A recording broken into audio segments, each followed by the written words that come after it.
Hi, and welcome to the MyConsultant.ca show. I'm Sarah Ostapchuk, And I'm Joshua Pantellaresco. and we're here to help you with the Canadian immigration process. This show is designed to be a brief way to inform you on Canadian immigration news headlines, immigration policy and program concepts, and introduce you to industry experts. This is another newsroom edition of the show today, right, Josh? This is. Today we are going to be reading headlines as a multitude of them came pretty much as we were putting this episode together. So sit back, relax, we'll keep you abreast with everything going on. Canada is continuing its effort to bring Afghan refugees into the country, this time with a focus on human rights defenders. On January 11th, 2022, Immigration Minister Sean Fraser announced the arrival of 250 Afghan refugees, 170 of which fall under the human rights defenders category. A human rights defender is an Afghan national who has worked with Canada to promote security, democracy, and human rights in Afghanistan. Due to the ongoing crisis in Afghanistan, this group is considered vulnerable and has been government assisted to come to Canada. This is in keeping with the dedication to human rights that is part of Canada's tradition, both nationally and internationally. That also includes a human rights defender stream opening up in July of 2021. Canada has now accepted 6,750 Afghan refugees into the country as permanent residents, many of which are part of vulnerable sectors. And even more refugees have come from Afghanistan to Canada. Yes, another group of people, and it seems to be kind of around that 200 number. Again, I know we did a headline on this possibly for the last news edition of the show, but what's special about this number, as I mentioned, is the human rights defenders. Yes, it's good to see them back, back Yes. home. Yes, and the newsroom update from the government website was pretty clear that they're going to continue their work in Canada, which I think is really important because they were doing really important work in Afghanistan. Absolutely. Once again, we have a PNP bonanza as 3 different provinces did draws throughout the last week of January, starting with British Columbia, which did theirs on January 11th. The province held 2 draws through the British Columbia Provincial Nominee Program and invited candidates from the Skills Immigration and Express Entry B3 streams. Invitations were issued to those from the Skilled Worker International Graduate as well as entry-level and semi-skilled subcategories of SI and EEBC streams. The majority of these invitations, 201 of them, were sent through a general draw. These candidates received invitations if they met the minimum score requirements between 78 and 110, depending on the program from which they are eligible. Another draw targeted candidates whose occupation files are NOC 0621, which is Retail and Wholesale Trade Managers, or NOC 0631, which is Restaurant and Food Service Managers. That draw resulted in 31 invitations with minimum scores of 110 across the board. Then, Saskatchewan invited 104 immigration candidates to apply for a provincial nomination on January 12th. In its first draw of the year, the Saskatchewan Immigrant Nominee Program invited candidates to apply to 2 of its immigration streams. Of those invited, 37 may be eligible for the SINP's Express Entry subcategory, and 67 may be eligible for the Occupations in Demand subcategory. The lowest scoring candidate from each subcategory had 68 points on Saskatchewan's Expression of Interest ranking system. And finally, Manitoba had started off the year inviting 443 immigration candidates to apply for a provincial nomination. The Manitoba Provincial Nominee Program invited candidates across 3 provincial nominee programs. Here are the number of invitations issued for each program, plus the minimum score cutoff according to the province's Expression of Interest system. Skilled workers in Manitoba, 357 invitations with a minimum score of 459. Skilled workers overseas, 53 invitations with a minimum score of 711. And finally, International Education Stream, 33 invitations with no score requirement. Among these invitations, 97 were issued to candidates in the Express Entry system. That's a lot of PNPs, but that's not all for PNPs, isn't it, Sarah? On January 11th, 2022, Ontario sent out the first round of PNP invitations for the year.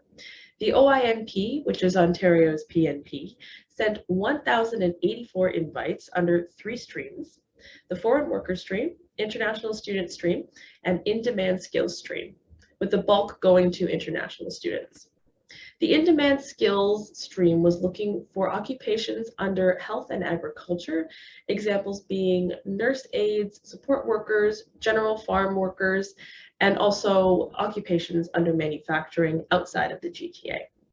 The very next day, they sent out an additional 502 invitations under the human capital priority stream. And this large number so early on in the year really comes as no surprise, as in 2021, Ontario sent out upwards of 8,000 invitations, which was actually higher than their allocated number by the federal government. And in 2022, they've asked for their allocated number to be doubled. So we will be continuing to see a very large number of invitations coming out of Ontario. And our final PNP news of the day, PEI has released its provincial nominee program draw schedule for the rest of the year.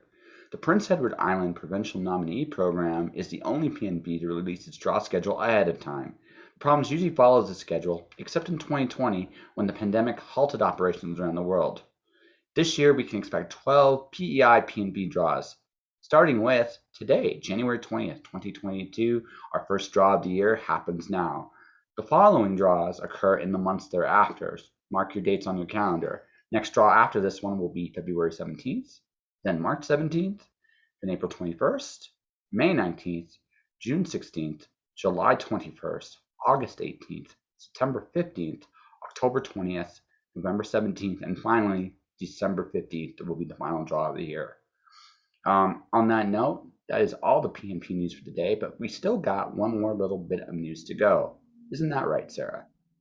A new pathway has opened under Express Entry. The Accelerated Tech Pathway is now available under Alberta's PNP. Alberta's Minister of Immigration, Tyler Shandro, announced its launch on January 13th, 2022, although applications have been accepted in December of 2021. The pathway offers an accelerated application process with as little as 6 months to get your PR status, as long as all requirements are met. Additionally, the government of Alberta will offer you a letter of support. This rush to get tech-savvy workers into the province is a method to deal with the high labor demands in the tech sector, which has seen a 233% increase in growth since 2012. The program accepts skilled workers from 38 different tech-related occupations, spanning fields such as communications, web development, civil engineering, and electrical engineering. There is a focus on high-level occupations, especially for managers, technicians, and electricians. So, wow, I didn't realize Alberta's tech sector has been such a big booming thing in the last year, actually. Neither did I. When you think about Alberta and especially their special PNPs, they're usually kind of like, the other prairies, Manitoba and Saskatchewan, lots of agriculture focused stuff and things like that, but they're seeing a huge boom in the industry, which is great, but they clearly very much need skilled workers ASAP. Yeah. Well, again, it's also just easy to, again, part of the perception of the province, but it's also, it does make sense. Since things have changed in the province in the last few years, they've been looking for new ways to succeed. And it's cool to see that the tech sector in Alberta is one of the ways it seems to be growing. Yeah, I think it's exciting, and it's just a great opportunity for people who are skilled and looking to come to that specific province. So here's my question for you, Sarah. Hmm. We've done now 2 of these episodes. Like, did you ever imagine, I mean, did you ever dream of yourself like becoming like a news reporter, like reading news like you did like you say on TV?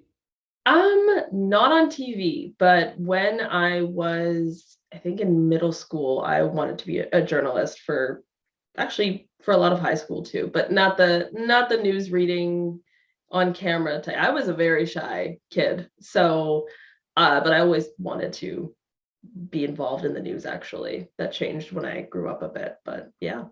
Yeah, so I mean, you kind of got your opportunity here, huh?